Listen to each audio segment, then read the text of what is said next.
Todos deberíamos tener la habilidad de reconocer, regular y comprender las emociones propias como las de los demás. Deberíamos ser capaces de conectar inteligentemente con otras personas, forjar relaciones empáticas, comunicar de manera efectiva, resolver conflictos y expresar sentimientos. Esto nos haría emocionalmente inteligentes.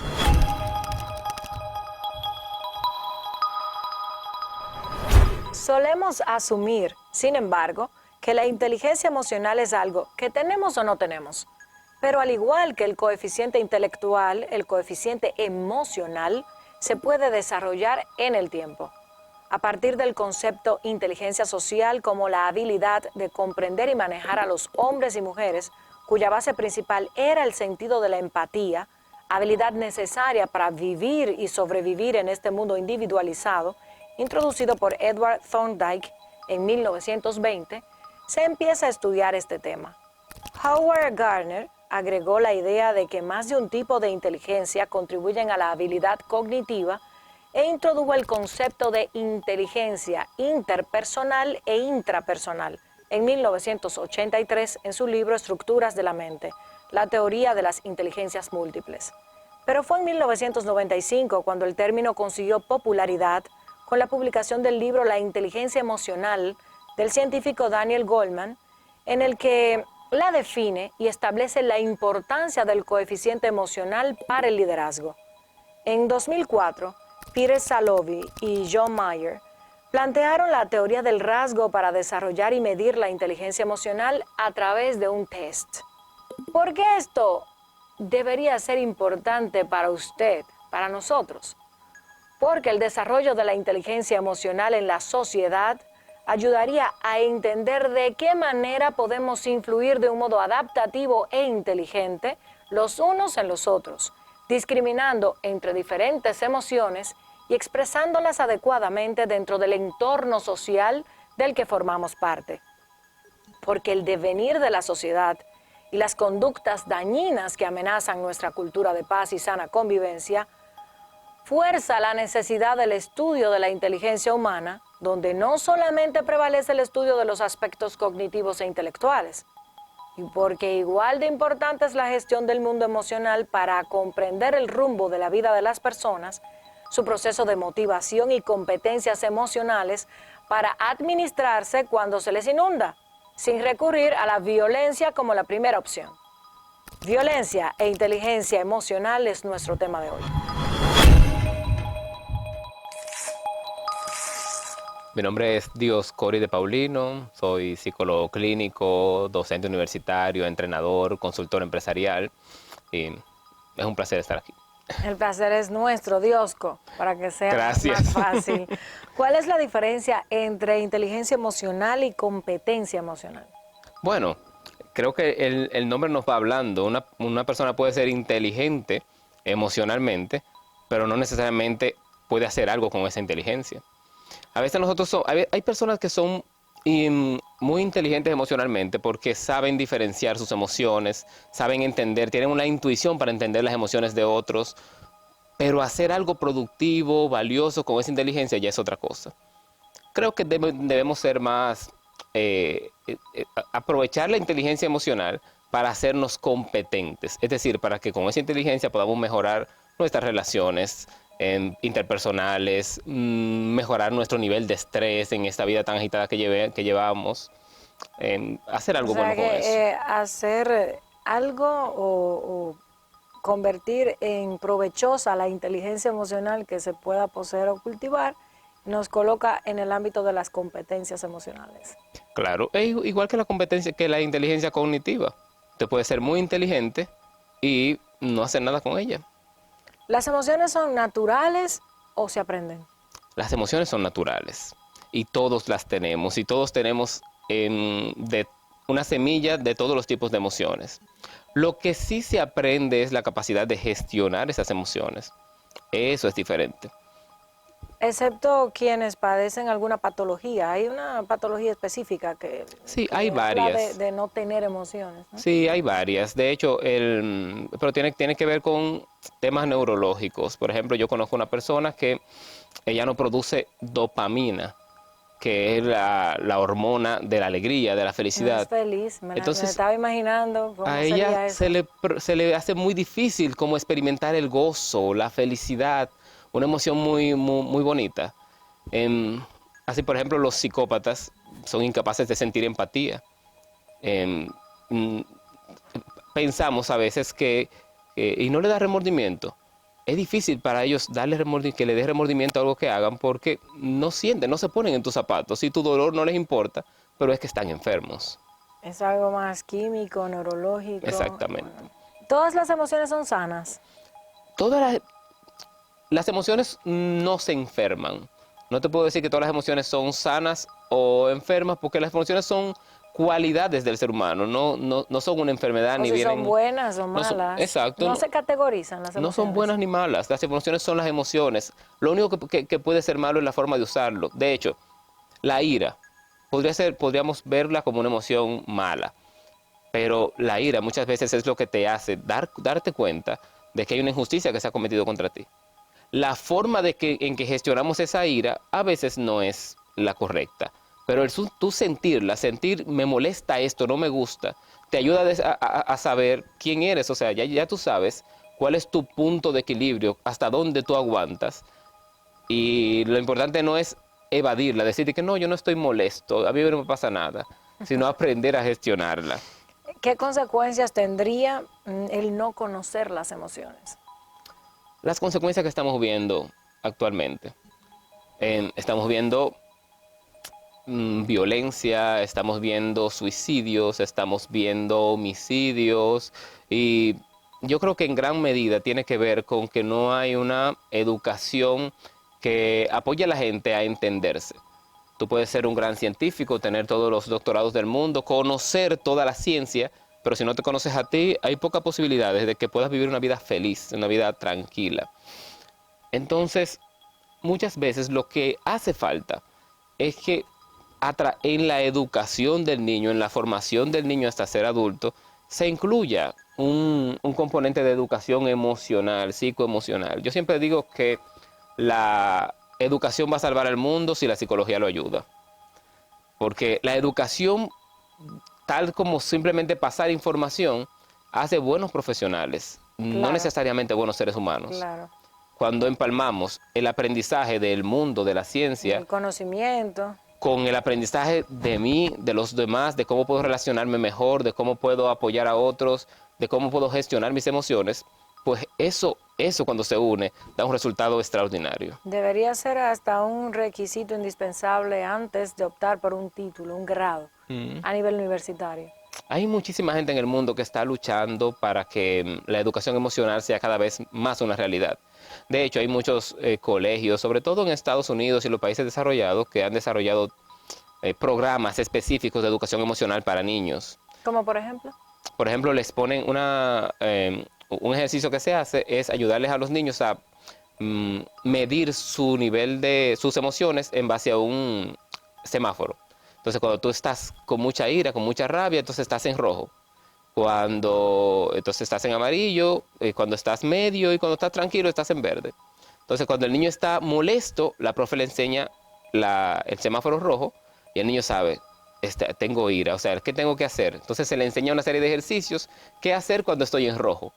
Porque como el niño no va a entender la compleja neurociencia, la neuroplasticidad de su cerebro, cómo funcionan Claro. los neurotransmisores que lo hacen en molestarse o dormirse No o los estar bien. niños, yo creo que las sociedades Exactamente. o la sociedad global está totalmente en ignorancia respecto de esta dimensión que es compleja, muy abstracta. Exacto. Entonces me parece una idea interesante ponerlo en una simbología mucho más simple que el niño piense, estoy en rojo, ok, lo entiendo. Cuando estoy en rojo cometo errores, necesito calmarme para poder relacionarme con otro. Y miren, muchas veces yo siento que subestimamos al otro, sobre todo a los niños, su capacidad. Yo tengo un hijo de 5 años, cuando tenía 4 años me dice un día, papá, yo tengo un problema, porque Ángel, otro niño del colegio, Ángel me molesta, yo no quiero que me moleste, y él no entiende. Y yo le dije, mira, hoy cuando hables con Ángel, dile, Ángel, yo no te permito que hagas eso, no me gusta y no quiero que lo hagas más. si lo vuelves a hacer, voy a hablar con la profesora o esto se va a solucionar. Y yo se lo dije, de verdad, como para ir entrenándolo, no pensando que él lo iba a hacer de inmediato. Al otro día me dice, papá, hablé con Ángel. Funcionó. Y yo, ¿y qué te dijo? Me dijo que ya, que no me va a molestar. Y yo me sorprendí de la madurez de él y de la del otro niño. Muchas veces pensamos que no son capaces de entenderlo, pero lo subestimamos. Creo que deberíamos desde temprana edad comenzar a hablarles de cómo gestionar sus conflictos, de cómo manejar sus emociones, porque desde los 0 a los 7 años es una edad que el cerebro es muy plástico, el cerebro es muy absorbente, o sea, puede moldearse con mucha facilidad, absorbe. Entonces, hay que aprovechar esa edad para enseñarles todo cuanto sea posible que les ayude a vivir una vida sana, buena, proactiva. Porque después de adulto seguimos aprendiendo, pero es un poco más complicado. El cerebro ya no es tan plástico. Exactamente. Hay que forzarlo un poco. Está un poco más duro. ¿Tú crees que en la República Dominicana hay esa intención desde la política, desde el Estado o desde algunos sectores de la vida nacional? Yo no la he visto con mucha fuerza. Yo sé que hay algunas instituciones, hay algunos colegios privados que han establecido programas, para mi gusto, todavía tímidos. Yo sé que en los centros de CONANI o algunos centros del gobierno también se han hecho algunos esfuerzos, pero me parece todavía que estamos en pañales. Y el mundo corre muy rápido en comparación con el esfuerzo que estamos haciendo. Sí, y estamos en una época en la que yo le llamo el despotismo de la pantalla. O sea, la pantalla domina nuestras vidas. Lo absorbe todo, lo permea todo. Y si aprendemos un poquito de neurociencia, nos damos cuenta que la pantalla es un inhibidor de las emociones. Porque la pantalla te da resultados automáticos. O sea, tú le das un botón y te aparece algo. En la vida real no es así. Entonces, la corteza prefrontal, que es la parte de nuestro cerebro que nos ayuda a inhibir las emociones y a poder controlarlas antes de que tengamos una conducta inadecuada, pues se está lesionando debido al constante estímulo que son las pantallas. Diosco, vamos a ir a una breve pausa de comerciales y me interesa muchísimo retomar con este tema, claro, que está generándonos consecuencias muy negativas. Creo que hay una generación que si no la rescatamos a tiempo tendrá serios problemas. Totalmente de acuerdo. Vamos a la pausa.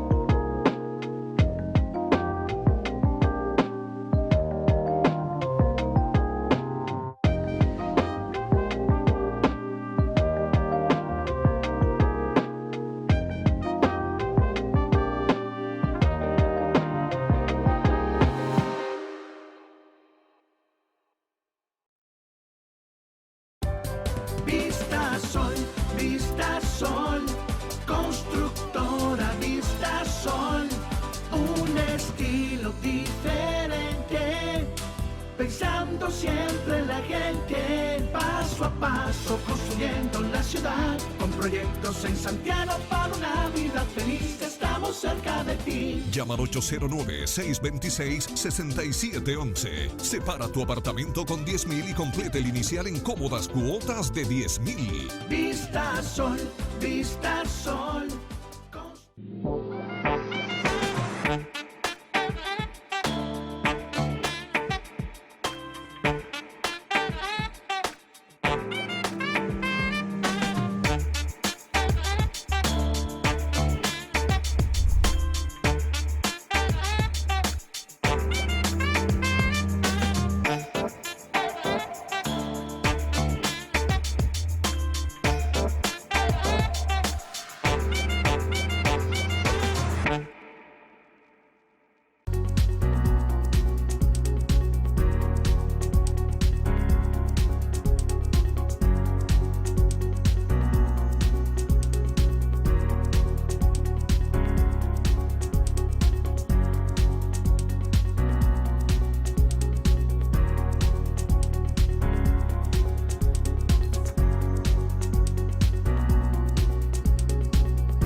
Dioscori de Paulino en Esfera Global, psicoterapeuta, con el tema inteligencia emocional y violencia. Antes de la pausa, tocaste un tema que considero en este momento de la mayor importancia, el efecto de las pantallas en los niños y esta generación que necesitamos rescatar. ¿Qué pasa con las emociones? ¿Qué pasa con su desarrollo y sus interacciones? ¿Qué palabra tan atinada has usado? Rescatar, porque están secuestrados. Estamos viviendo unas generaciones de niños que no pueden vivir sin la pantalla. La falta de ella les crea una incertidumbre. Y yo creo que cuando estamos en los primeros meses de vida, nosotros desarrollamos lo que se llama en psicología el apego a una figura que nos da seguridad. Y el desarrollo, la relación con esa figura, pues nos ayuda mucho a ser unos adultos estables, confiados de nosotros mismos. Pero para muchos niños la figura de apego está siendo el celular, la pantalla, la televisión. Terrible. Y es crítico porque me estoy relacionando de una forma, estoy teniendo una conexión emocional con un aparato que lo que está buscando la forma de, generalmente, de venderme algo. Cada vez más los niños hablan como las caricaturas, los dibujos animados, como el programa infantil que ven en el iPad frecuentemente. Sí. A mí me sorprende muchísimo que un niño menor de 1 año de edad, una persona, un ser humano que no tiene 1 año de vida, ya tiene un iPad, incluso con su plástico y todo su protector para cuando lo Claro. lance. Entonces tenemos una generación de seres humanos que debería llorar, como hablábamos fuera de cámaras, llorar porque tiene hambre, llorar porque le duele, llorar porque quiere llorar, pero el padre, tutor o el cuidador, inmediatamente hay un solo quejido, toma el celular, toma la pantalla. Y tú decías algo interesante, si usted no tiene tiempo para invertir en ese ser humano que trajo al mundo, cuestiónese antes de Claro tomar que la sí. decisión, porque la pantalla no puede sustituir esa función del padre. Los niños son más mecánicos, son ansiosos, son hiperactivos, incluso en conductas normales, ya las consideramos anormales. Si el muchacho brinca 2 veces, Claro. es hiperactivo. Ya hiperactivo y lo llevamos a un centro a que lo vacunen, a que le den una pastilla para que se tranquilice. Y es una locura. Es como si... A mí me gusta mucho el trabajo de un psiquiatra llamado Claudio Naranjo. Y en uno de sus libros él dice que hemos creado un mundo en donde los niños no tienen lugar, porque los niños no tienen espacio para correr, Para ser niños. divertirse, saltar, no corra, no salte, no brinque, cuidado si rompe eso. Entonces, es como si ellos no cupieran aquí y tendrían que hacerse adultos antes de tiempo para que tengan el permiso de vivir con nosotros. Y no es así. El niño necesita, el niño aprende a ser humano, a ser una persona estable emocionalmente, porque cuando es pequeño tiene libertades que el adulto ya no se da. Entonces vamos sesgando en cada niño la posibilidad de ser el niño que se supone que debe ser, que corre, que salte, que se tire, que se ensucie. Y después nos quejamos porque tenemos seres humanos antipáticos, no se apasionan por la vida, viven como si cada día fuera un martirio, van al trabajo arrastrando los pies. Pero ¿cómo es eso? ¿Por qué? Tienen problemas de concentración, además, exacto. porque aprenden con imágenes en movimiento. Ya lo que no es a full color y movimiento no es atractivo, no es interesante. El cerebro es adicto al movimiento, la luz y el sonido. Y por eso, si aquí aparece un sonido en este momento, todos miramos. Sí. Y entonces cuando tú expones al niño 8, 10, 15 horas al día a estar todo el tiempo viendo luz, movimiento y sonido todo el tiempo, todo lo demás le sabe a poca cosa porque está demasiado estimulado. ¿Qué pasará entonces cuando la pantalla hace su labor, porque es incesante la labor de inhibir las emociones? ¿Cómo repercute eso en las sociedades que son cada vez más violentas? Cuando una persona no sabe gestionarse, no se conoce, no se da cuenta cómo se está sintiendo, es propicio. Es plausible que en un momento de mucho estrés pueda cometer un error, pueda exagerar y pueda ser violento. Y si comparamos eso con una sociedad que todo el tiempo tiene una anestesia para sus emociones. Ahí, cada vez que me siento mal, un celular. Cada vez que estoy llorando, que estoy muy inquieto, un celular. El día que, y más eso que te acabo de decir, de la satisfacción inmediata que te da el celular o la pantalla, que son picos de dopamina. La dopamina, cada vez que el celular te da un beneficio, tú quieres ver una película, le das y aparece. Es un pico de dopamina, te da una alegría que la vida real no te da. Entonces, por eso tenemos adultos que quieren que se haga lo que ellos quieran, cuando ellos quieran, y si no, eso les causa tanto estrés que pueden llegar a ser agresivos. Y son incapaces de insertarse en un orden social preestablecido, con unas reglas que son estáticas y que hay que respetar. Porque nosotros le hemos regalado un mundo en donde ellos pueden hacer lo que ellos quieran. Unos juegos, unos videojuegos en donde ellos mueren y no pasa nada porque vuelven a revivir. Unas series de televisión que se han convertido en su realidad prioritaria. Y creo que parte de lo que tenemos que hacer es recuperar en lo que teníamos antes. No le vamos a quitar el celular a los niños porque ese es el futuro. No le vamos a quitar la pantalla porque la sociedad va hacia allá. Pero ¿cómo podemos crear un equilibrio entre que ellos vivan su mundo digital en el que nacieron, pero que ellos vayan al parque con un perrito a correr, o con sus amigos, que jueguen con su papá, que su papá, te digo, yo tengo un hijo de 5 años y yo es una constante de decirle, mira, el celular 10 minutos y le pongo la alarma, para que él sepa cuando suena la alarma tiene que soltarlo y buscar algo que hacer. Ay, un minuto más. No, busca, mira, ahí tienes colores, ponte a pintar, ponte a dibujar, juega conmigo, juega con la perrita, con lo que sea. Pero necesitas hacer cosas diferentes que no sean todas dentro del celular. ¿Cómo dimensionamos aquí la importancia de la autoestima? La autoestima es el valor que te das a ti mismo, el amor propio, el respeto por ti mismo. Como te decía, los pensamientos a veces te traen emociones. Una persona que tiene una alta autoestima significa que recurrentemente los pensamientos que tiene hacia sí mismo son positivos, son buenos. Entonces esos pensamientos pues te van a provocar que te sientas bien, que te sientas alegre, que cuando te mires al espejo te dé felicidad. ¿Una persona violenta puede tener problemas de autoestima y de emociones? Debe, generalmente, quizás en un caso muy extraño no sería así, pero generalmente lo tiene. O sea, cuando nosotros somos violentos, generalmente tiene que ver con una ira hacia un sujeto que está fuera de nosotros. Pero ¿quién es que está sintiendo esa ira? Es un sujeto que generalmente también se siente mal consigo mismo y lo que está haciendo es proyectándola afuera. Entonces, lo que dices tiene toda la razón. Una baja autoestima puede crear violencia, pero quiero aclarar, tiene que ver con tu estilo de personalidad.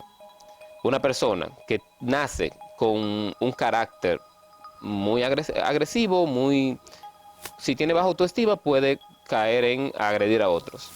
Una persona que tiene un estilo de personalidad más dócil, más tranquilo, que nació con ese estilo, pues cuando tiene baja autoestima, entonces lo que puede hacer es lastimarse a sí mismo. El carácter entonces viene ya en un paquetito envuelto dentro de nosotros mismos. Sí, usted nace con su carácter. Hay niños que desde que son pequeños, usted sabe que ese va a rendir. Pero la personalidad es otra cosa. El problema es que a veces la personalidad, en vez de apoyar el carácter con el que nacemos, lo que hace es obligarnos a reprimirlo. Y por eso tenemos lo que en psicología llamamos la disonancia cognitiva. Yo quiero hacer una cosa, pero me han enseñado que es otra la que tengo que hacer y tengo ese debate todo el tiempo, ese conflicto que no me deja vivir bien. Diosco, finalmente, ¿crees que la sociedad dominicana es agresiva, es violenta, es emocionalmente ignorante?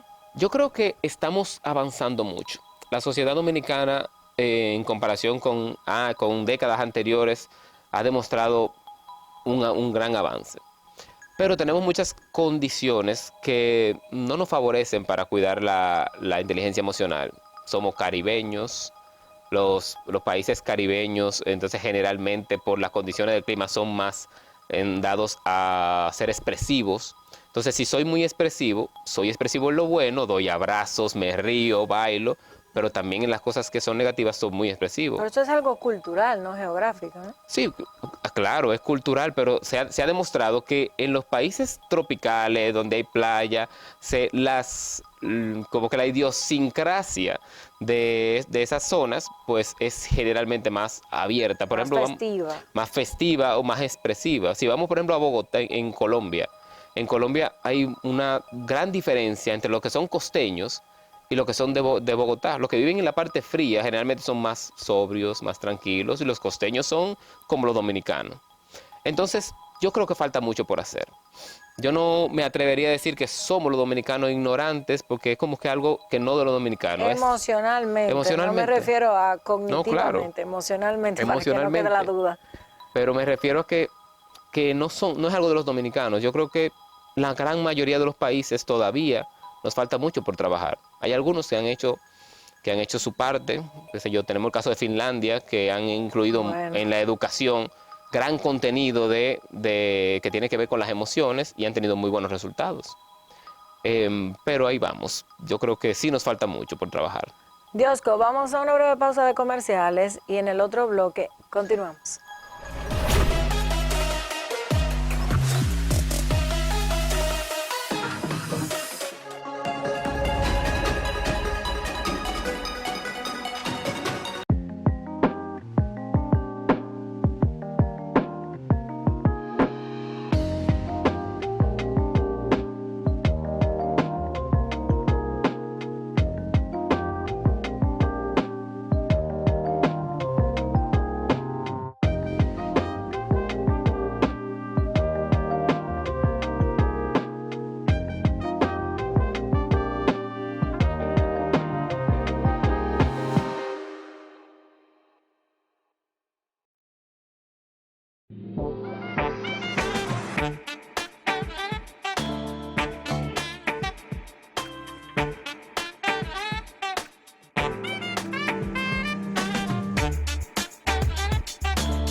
La Organización Mundial de la Salud define la violencia como el uso intencional de la fuerza o el poder físico contra uno mismo, la denominada violencia autoinfligida, como el comportamiento suicida y las autolesiones, contra otra persona, la violencia interpersonal, en cuya categoría se encuentran la violencia intrafamiliar, así como entre personas sin parentesco, o contra un grupo o comunidad, en la que entran la violencia social, política y económica. Actos que causan o tienen muchas probabilidades de causar lesiones, muerte, daños psicológicos, trastornos del desarrollo o privaciones. Pero, ¿por qué la violencia le interesa a la salud? Porque tiene enormes consecuencias que le atañen. Esta provoca más muertes de las que se pueden controlar todos los días, particularmente entre hombres jóvenes y niños. Un alto número de hombres, mujeres, niños y niñas sufren lesiones, discapacidades o problemas de salud como resultado de la violencia.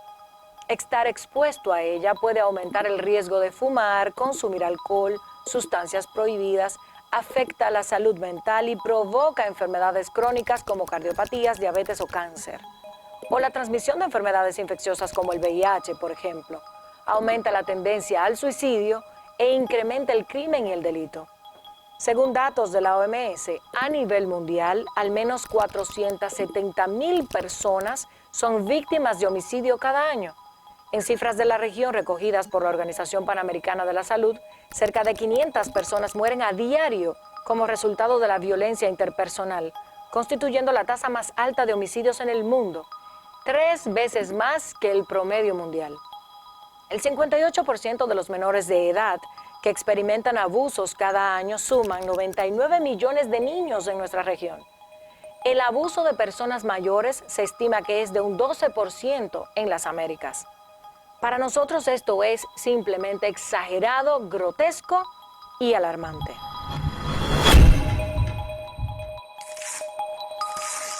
Retomamos con el tema de violencia emocional y psicológica. Hoy nos acompaña Dioscori de Paulino, psicoterapeuta.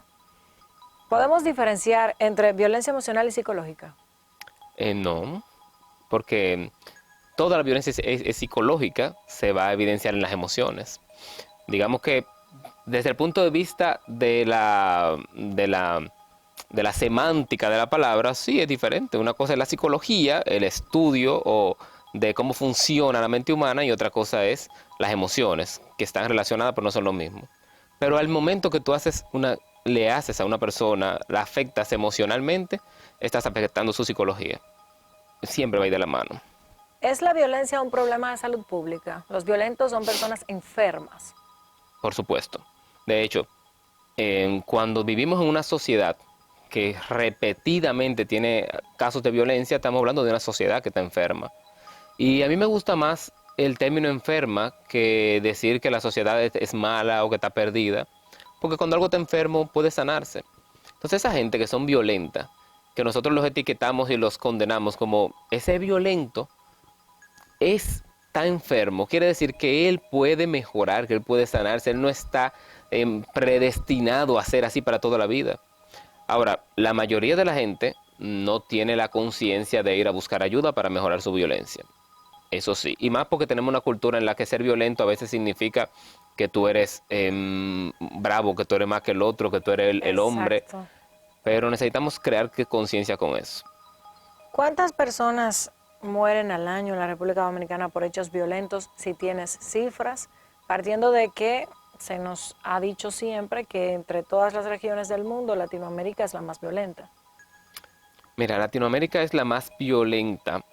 Yo no tengo cifras de cuántas personas mueren al año, pero por una razón específica. El hecho de que hayan muchísimas personas que mueran, más que en otras regiones, es un asunto de Estado. A mí como psicoterapeuta me interesa esa persona que está frente a mí y a la que yo necesito ayudar, ya sea para salir del círculo de la violencia o ya sea para que deje de ser violento.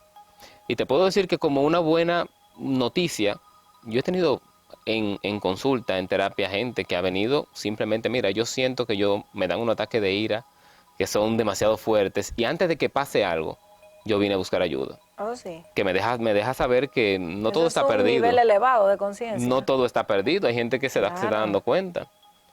¿Cuál es el tipo de violencia social más frecuente o los activadores emocionales, como llamaste en el primer bloque, en la sociedad dominicana? La sociedad dominicana es muy competitiva y cuando en la idiosincrasia del dominicano hay como ese de yo no me voy a dejar joder, yo tengo que ser mejor que tú. No me quedo dado. No me quedo dado. Entonces eso, yo creo que si hay como una base de todas las otras, de los otros activadores puede ser esa. Porque eso se da cuando alguien te quiere rebasar en la carretera, se da cuando alguien te levanta la voz, se da cuando alguien se pone enfrente de ti en una fila, se da dentro de la familia cuando hay una lucha de poderes entre hombre y mujer. Y esa competitividad de que no, aquí el que manda soy yo o aquí el mejor soy yo, hace que una mente no entrenada caiga en actos violentos.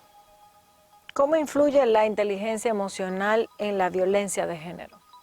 Eliminándola. O sea, la manera, yo creo que si hay un trabajo que hacer, estoy de acuerdo con que se hagan leyes, estoy de acuerdo con que se hagan casas de acogida, que ayuden a las personas que ya están en el problema. Pero si hay un trabajo que hay que hacer, es como decíamos en el otro bloque, enseñar inteligencia emocional a los que estamos, pero especialmente a las próximas generaciones. Con los que estamos no hay tantísimo que se pueda hacer. Entrenar a un adulto, a menos que haya una conciencia genuina de su parte, es más difícil. Así que yo creo que deberemos todo el dinero que estamos invirtiendo en eliminar la violencia de género y cualquier tipo de violencia, debemos duplicarlo o triplicarlo en evitar que las próximas generaciones vivan lo que estamos viviendo. En trabajar en los niños, en los adolescentes, en los que todavía están, son salvables. La prevención. Pero hablábamos hace un rato de que ya es una prioridad rescatarlos. Hay algo que se va perdiendo. Claro. ¿Cuántas generaciones tomaría si te contratara hoy el gobierno dominicano como un consultor en esta materia para hacer una proyección, una planificación país? Según tu experiencia y tu conocimiento, ¿cuánto nos tomaría algo como eso? Mira, cuando hubo la Segunda Guerra Mundial, en Japón quedaron destrozados después de las bombas de Hiroshima y Nagasaki. Nadie esperaba que 50 años después Japón iba a ser potencia mundial. Y 50 años nos parece mucho hoy. Pero imagínate tú 50 años de más violencia y de que incremento la violencia. Yo creo que en menos de ese tiempo, con la tecnología que tenemos ahora que Japón no la tenía, en menos del tiempo que le tomó a Japón recuperarse, nosotros podríamos, qué sé yo, en 20 años, 25 años, podríamos tener un gran resultado si hay recursos disponibles. Pero necesitamos saber. ¿De cuántos recursos hablamos? Esas son inversiones Sí. en el largo plazo. ¿Cuánto tú te imaginas que se podría destinar de esto, del Producto Interno Bruto, a este renglón? Porque ya el presupuesto que se destina a salud es deficitario. Sí. No estamos ni cerca del umbral recomendado por la Organización Panamericana de la Salud. De hecho, el presupuesto iba a bajar ahora. Ya estábamos muy por debajo. Es una locura. Iba a bajar ahora después de la pandemia. Yo creo que el tema de la salud mental y emocional debe combinarse entre el famoso 4% que tenemos. Lo estaba pensando ahí como un referente. Y un presupuesto específico para salud. Porque si lo pensamos es el 4% de educación. De educación. Dices. Si lo pensamos, es la mejor inversión que podemos hacer. Cuando nosotros tenemos ciudadanos sanos, tenemos ciudadanos también que se enferman menos, no solamente de la violencia que vamos a resolver también muchísimos casos de enfermedades, porque ¿qué es lo que pasa con el estrés? El estrés. Nos llenamos de cortisol, que es otro neurotransmisor, es el neurotransmisor del estado de alerta.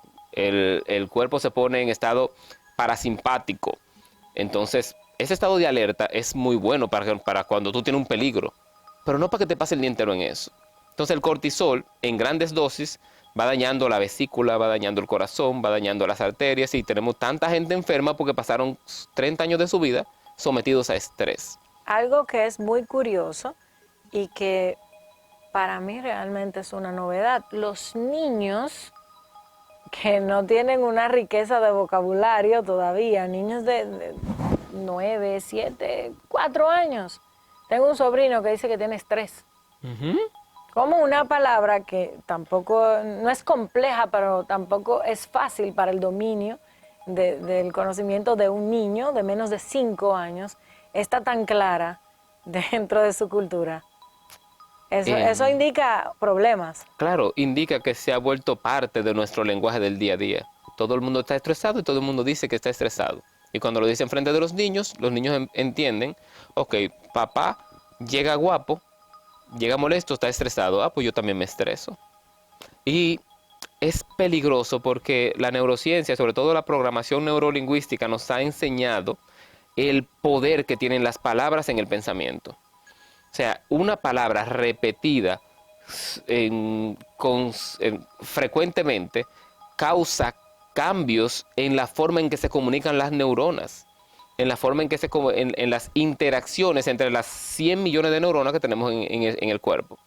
Entonces, esos cambios, cuando se hacen repetidas veces, se vuelven costumbre. El cerebro se acostumbra y ya puedes tener un niño que habla de estrés de los 5 años, tú puedes tener un adulto que nunca sepa lo que es estar sin estrés, que nunca sepa lo que es estar tranquilo, porque el cerebro lo asumió como una subforma de vida. Es muy peligroso. ¿Cómo imaginarnos a los adultos del futuro? ¿Cuál sería el perfil del adulto del futuro partiendo de lo que tenemos ahora como niños. Me gustaría ser más optimista, pero, Pero así como vamos, lo que, tal cual. pero lo que estoy viendo ahora no me lo permite.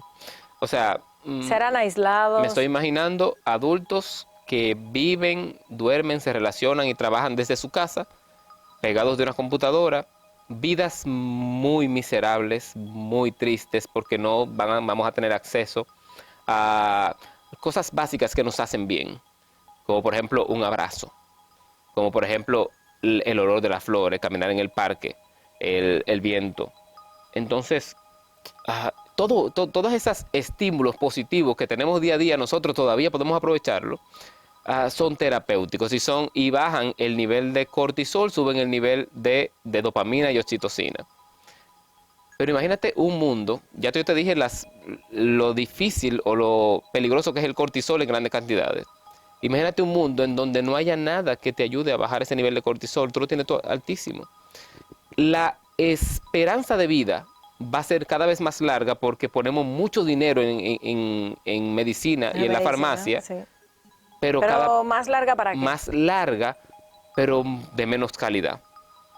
Y eso es un estilo de vida que yo no se lo deseo a nadie. Diosco, vamos a una breve pausa de comerciales y en el otro bloque necesariamente tenemos que aportar datos más alentadores y vamos a hacer contraste con lo que sería si tomáramos este tema como prioridad nacional. Excelente. Vamos a la pausa.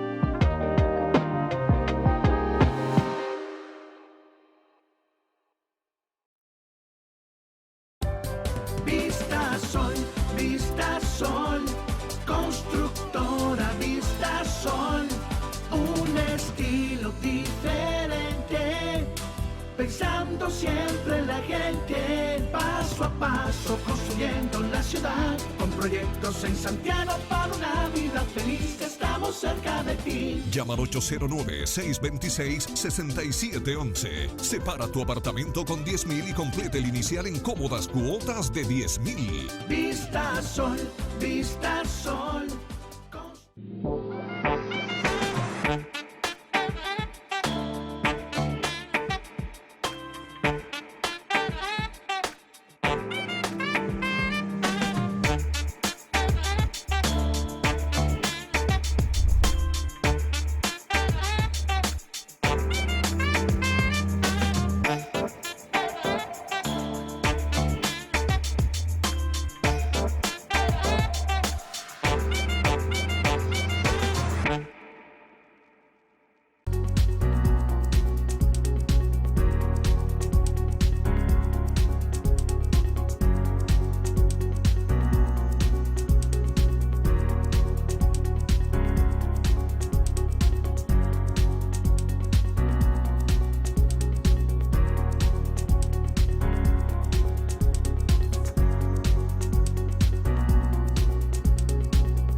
Dioscori de Paulino en Esfera Global y en este segmento hablamos sobre los ciudadanos del futuro, inteligencia emocional, índices de violencia e inversión en salud pública. Gracias, Diosco. ¿Qué pasaría ya partiendo de que no tenemos el presupuesto, ni siquiera el referido a nivel de la región por los organismos internacionales de salud? ¿Qué sucedería si hacemos un esfuerzo fiscal, así como el del 4%, y nos acercamos más a este umbral del 6%, en la salud. Bueno, ahora no llegamos al 3%, creo que estamos por el 2%. ¿Cuáles serían los resultados en materia de educación emocional para una población inteligentemente formada Sí. en las emociones, los índices de violencia, la convivencia y la ciudadanía del futuro? Mira, hay muchas variables en esa pregunta, Sí, muchísimo. muchísimas, porque tenemos que tener en cuenta algo. No siempre el que tiene más presupuesto tiene más resultado, porque el solo hecho de tener presupuesto no te garantiza el éxito. Entonces, siempre y cuando ese presupuesto del que hablas esté parta de un plan bien diseñado, tenga La calidad del gasto. la calidad del gasto esté bien distribuida, pues yo creo que se puede hacer mucho. Porque si algo nos dejó en los trabajos de Daniel Goleman y todo el equipo que ha trabajado con la neuroplasticidad del cerebro, es que la inteligencia emocional se entrena. Entonces, si bien hay gente que nace con una predisposición y otros no, pero se entrena. ¿Y qué hemos visto? Hay un estudio en Estados Unidos en donde se le deja a un niño con un masmelo. Y el niño, le dicen, si te comes ese masmelo, no te voy a traer más. Si tú lo dejas ahí hasta que yo vuelva, te voy a dar 2. Sí. El niño, o sea, hay niños que se lo comen, otros que no. Pero lo interesante es que 20 años después se contactan esos niños y se ve qué ha pasado con ellos. Y nos damos cuenta de que el niño que pudo postergar la gratificación inmediata, pues al final le fue mejor en la vida. Estamos viendo que la inteligencia emocional, la autogestión, saber controlar las tentaciones es un predictor del éxito en la vida.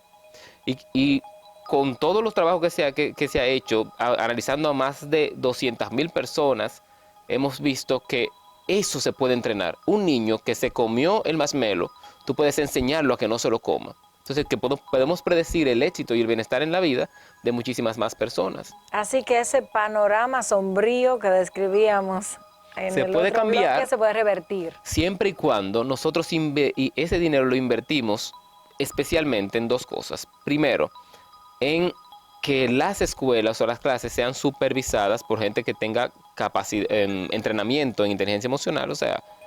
Y segundo, Bueno, sí, ya hay un tema con la calidad docente, Ay. solo en el aspecto de lo cognitivo. pero estamos en el otro lado, estamos hablando de que si hay dinero lo podemos lograr. Sí, Y lo otro sería que hay que entrenar a los mismos maestros, porque se pasan 8 horas, 6 o 7 horas con los niños.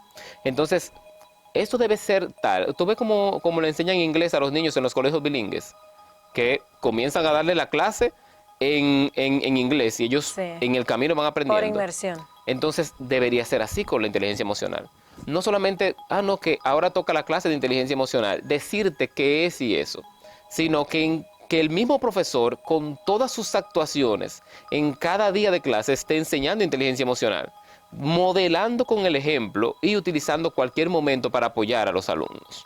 Toda la comunidad educativa tiene que ser permeada por inteligencia emocional. Y si pensamos un poco más, esta inversión es tan segura, este gasto de calidad sería tan oportuno que ese nivel educativo va a irradiar a todas las instituciones públicas. Claro. Tendríamos otros resultados en materia policial, Porque judicial. la gente que se está educando son Obviamente. los profesionales del mañana. Son los ciudadanos los que van a transitar por nuestras calles. ¿Tú conoces, Diosco, algún programa o política pública que haya diseñado el gobierno o cualquier gobierno en el pasado reciente que pueda decirse que inició para dar un golpe de efecto, aunque sea en el muy largo plazo, en lo que respecta al descontrol de la violencia que experimenta la República Dominicana? Uno con el que yo me sienta convencido que como que va a funcionar, yo no lo he visto. He visto muchas propuestas de que vamos a reformar la policía, de que que está muy bien, o sea, hay que hacer algo con lo que tenemos. Pero yo creo que para pensar a largo plazo, vuelvo y repito, hay que trabajar con los ciudadanos del mañana. Vamos a ver el caso como te dije, de Finlandia. Finlandia tiene sus cárceles vacías. en este momento. Ellos están convirtiendo las cárceles en bibliotecas y en iglesias porque no tienen tanto preso para llenar las cárceles que tenían hace 50 años. Claro, tenemos que hablar de 50 años. O sea, no podemos pensar que un gobierno lo va a cambiar. Y creo que ahí también está el gran problema. Necesitamos... El cortoplacismo, sí. la politiquería. Aquí hay una estrategia nacional de desarrollo que se termina en 2030. Entonces, yo no siento la continuidad de los objetivos de la estrategia nacional de desarrollo. No la hay. Si hubiera un compromiso país con una estrategia de desarrollo que incluya la educación emocional de los niños, asimismo a 30 años, en 30 años tenemos una República Dominicana envidiable, una República Dominicana totalmente diferente, con todos los valores y lo bueno que tiene este país potenciado. Pero necesitamos que la gente que tome las decisiones también reciban estos entrenamientos de inteligencia emocional y que salga de ellos una conciencia de querer hacer lo correcto a largo plazo. Ya que le hemos dado tanta caña, como dicen los españoles, a las autoridades, aprovechar tu presencia, que de verdad nos llena de mucha satisfacción por la calidad de este intercambio, como también decirle a la gente cuál es su cuota de responsabilidad en el autoconocimiento, en la autorreforma de la conducta. Yo le decía el otro día a unos estudiantes que cuando uno habla de la gente, generalmente se saca del grupito de la gente. Sí. La gente sí es mala, la gente no sabe. En tercera persona. Sí, o cuando hablamos de la sociedad, no, porque esta sociedad está dañada. ¿Pero quiénes son esta sociedad? Somos nosotros. Entonces yo creo que la base central de mi trabajo se llama vivir intencionalmente. Yo creo que si cada persona pudiera asumir eso, vivir intencionalmente, o sea, vivir de acuerdo de una forma genuina, que vaya en congruencia con quien yo soy, con mis valores reales, pues tendremos otros resultados. Ese trabajo necesita hacerse en cada persona, en cada hogar, para que puedan también replicarlo en los hijos. Cada ser humano intentar vivir su vida de la manera más genuina y sana posible, olvidándose de que si el mundo está malo, que si hay guerra, que si hay... Ok, eso es parte de la sociedad, pero ¿qué tú estás haciendo tú con tu vida? Si cada ser humano se ocupa de sí, de una manera sana, productiva, al final tenemos que tener una gran sociedad. Pero nos gusta mucho señalar al otro y poner la culpa en otra cabeza. Primero reconocerse como parte del conglomerado y parte de los destinatarios de la reforma. Esto que está pasando lo he creado yo también. Así es. Gracias, Diosco, por esta participación en Esfera Global. Gracias a ti, encantado. Continuamos.